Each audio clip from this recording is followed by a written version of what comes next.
It began without warning. No declaration of war, no marching armies, no royal banners on the horizon, just ships.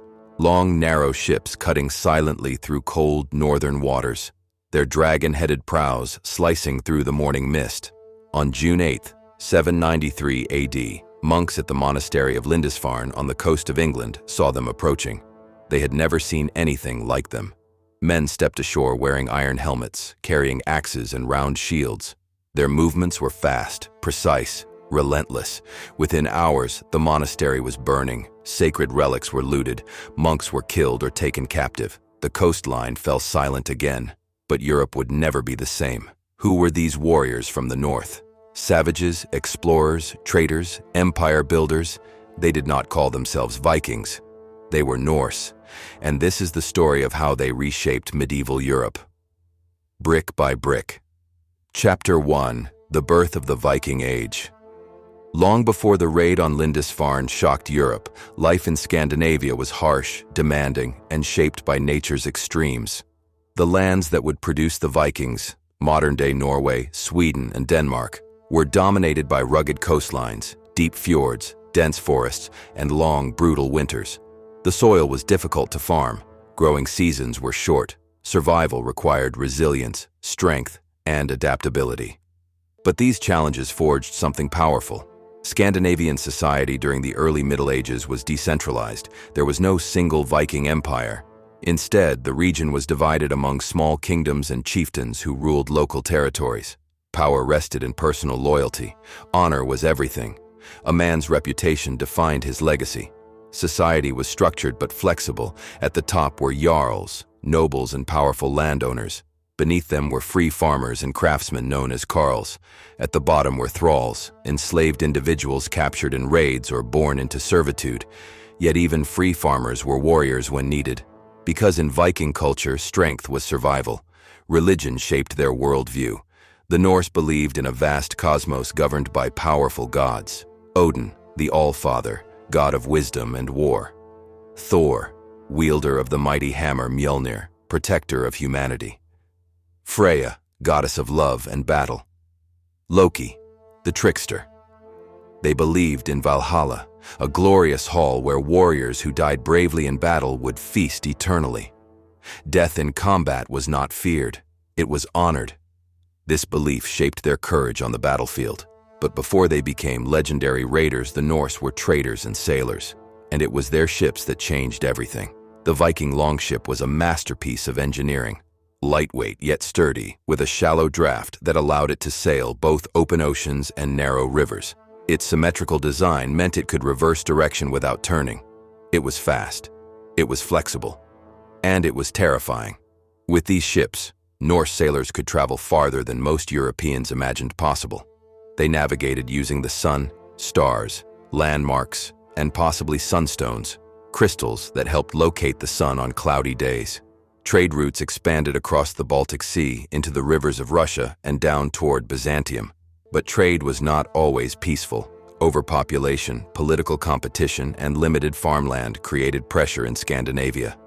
Younger sons without inheritance sought opportunity elsewhere. Raiding became an economic strategy. The wealth of monasteries in Britain and Ireland, rich in gold, silver, and manuscripts but poorly defended, made them ideal targets. The raid on Lindisfarne was not the first Norse attack abroad, but it was the one that stunned Europe.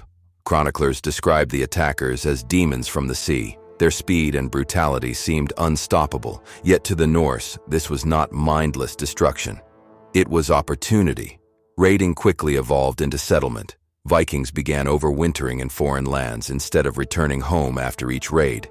They established bases in Ireland, including the foundations of cities like Dublin. In England, they conquered large territories known as the Danelaw, regions under Norse control. In France, Viking leader Rollo negotiated with the Frankish king. In exchange for land in northern France, he agreed to defend it from other raiders. That land became Normandy, and the descendants of those Vikings would one day conquer England in 1066. But in the early days of the Viking Age, expansion was just beginning. Vikings were not only raiders of the West. Swedish Norse traveled east along river systems into what is now Russia and Ukraine. These traders and warriors, known as the Varangians, established trade routes reaching Constantinople. They traded furs, amber, and slaves. Yes, slavery was a central part of Viking economy. Captives taken during raids were sold in markets stretching across Europe and the Middle East. But the Norse were more than warriors and slave traders. They were skilled craftsmen. Their metalwork, wood carving, and shipbuilding were advanced and artistic. Their sagas, epic oral histories passed down generations, preserved stories of heroes, gods, and voyages. These sagas would later shape medieval literature. Yet their culture was not static. The Viking Age was defined by movement, by exploration, by ambition. By the 9th century, Viking activity intensified across Europe. They attacked Paris. They sailed into the Mediterranean. They pushed into Spain and North Africa. The image of the Viking, axe raised, shield gleaming, spread across the continent. But behind the fearsome warrior was a society driven by survival, honor, and opportunity. The Viking Age did not begin with an empire. It began with ships, with daring, with men willing to cross unknown waters in search of fortune. And this was only the beginning. In the next chapter, the Vikings will not merely raid, they will conquer. They will explore lands beyond Europe. They will reach Iceland, Greenland, and even the shores of North America. The storm has only just begun. The raids had begun as lightning strikes, fast, brutal, profitable. But something changed. The Vikings were no longer satisfied with hit-and-run attacks. They wanted land, they wanted power, they wanted kingdoms. By the mid-9th century, the scale of Norse ambition transformed dramatically. What had once been scattered raiding parties became organized military campaigns. Fleets grew larger, leaders more ambitious, strategies more calculated. And in 865 AD, a force unlike any before it landed in England, the Great Heathen Army. Unlike earlier raiders, this was not a seasonal expedition. It was a coordinated invasion. Thousands of warriors crossed the North Sea, united under powerful leaders. Among them figures tied to legend, including sons of the semi-mythical Ragnar Lothbrok. Ragnar's existence remains debated by historians. Was he a real warlord, a composite of multiple leaders, a legend shaped by saga? Perhaps all three. But his name became symbolic of Viking ferocity and cunning. According to tradition, Ragnar was executed by King Ella of Northumbria, thrown into a pit of snakes. His sons swore revenge. Whether fact or legend, the Viking assault on Anglo-Saxon England was devastating. One kingdom after another fell. Northumbria collapsed. East Anglia was conquered. Mercia weakened. Only Wessex remained defiant under King Alfred, later known as Alfred the Great. The conflict between Alfred and the Viking leader Guthrum became legendary. Battles raged across the English countryside. Fortresses rose. Armies clashed in shield wall formations, a brutal tactic where warriors locked shields and pushed against one another in violent, suffocating combat. In 878 AD, Alfred achieved a decisive victory at the Battle of Edington. Guthrum converted to Christianity and accepted a treaty dividing England. Thus emerged the Danelaw, territories under Viking control. But conquest was not limited to England. In Ireland, Vikings established fortified settlements that evolved into major cities. Dublin, founded as a Norse trading hub, became a center of commerce linking Scandinavia, Britain, and the wider European world. In France, Viking raids along the Seine became so frequent that Frankish rulers sought negotiation instead of endless war. In 911 AD, Viking leader Rollo received land in exchange for loyalty and protection. That land became Normandy.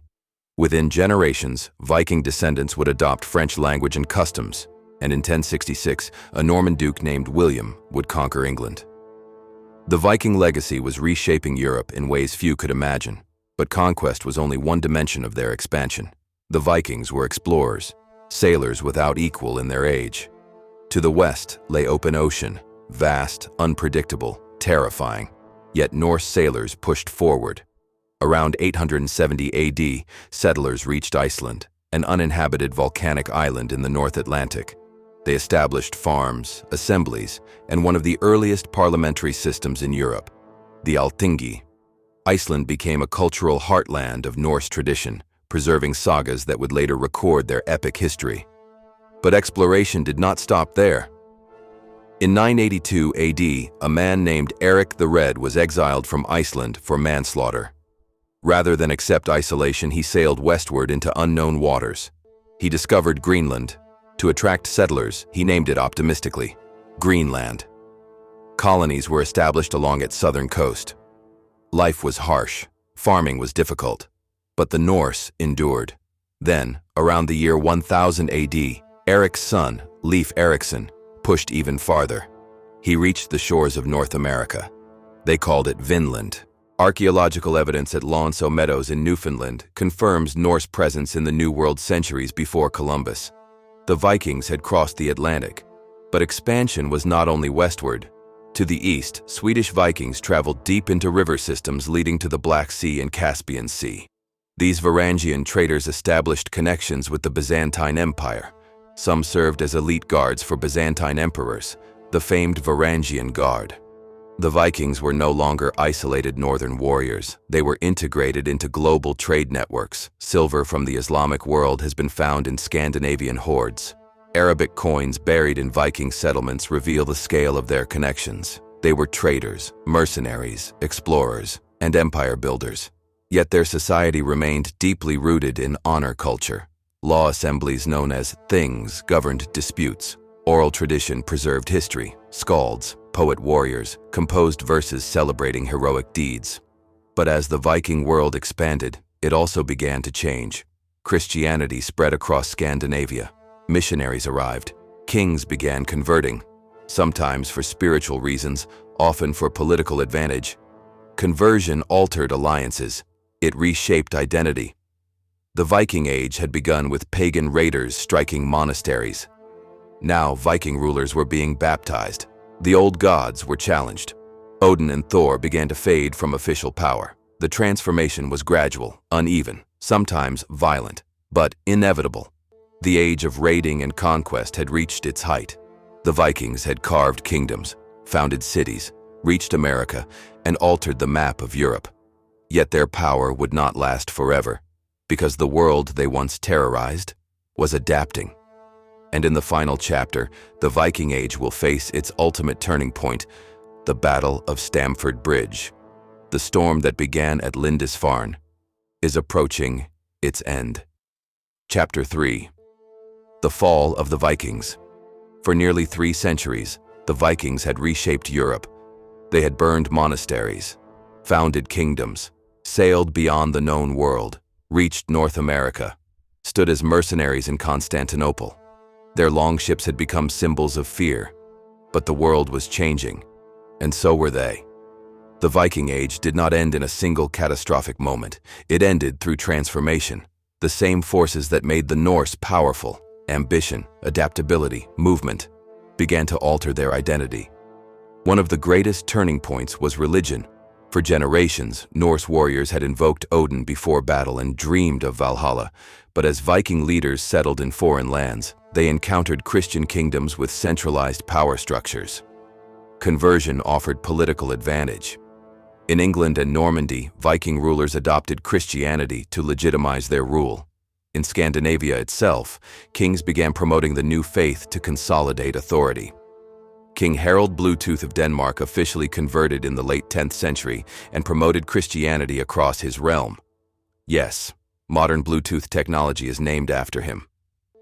Conversion was not always peaceful. Pagan temples were destroyed, resistance flared, but over time, the old gods lost political power. Thor's hammer pendants gave way to crosses. The Viking warrior identity slowly evolved into that of Christian medieval kings.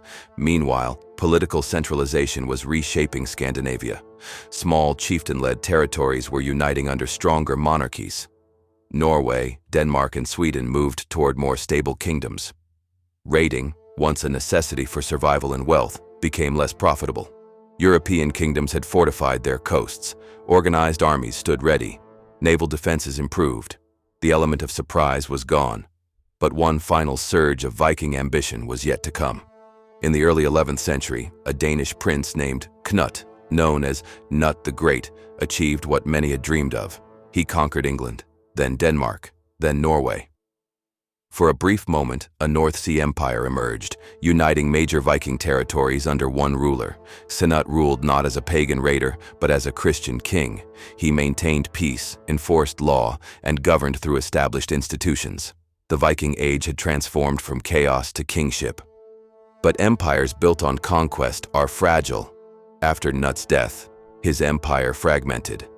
And then came the year that would mark the symbolic end of the Viking Age. England once again stood at the center of history. Harald Hardrada, King of Norway, believed he had a rightful claim to the English throne. A seasoned warrior, known as Hard Ruler, he had fought across Europe, served in the Byzantine Empire, and embodied the old Viking spirit. He sailed to England with a formidable force. The English king, Harold Godwinson, marched north to meet him. At Stamford Bridge on September 25, 1066, the two armies clashed. The battle was fierce.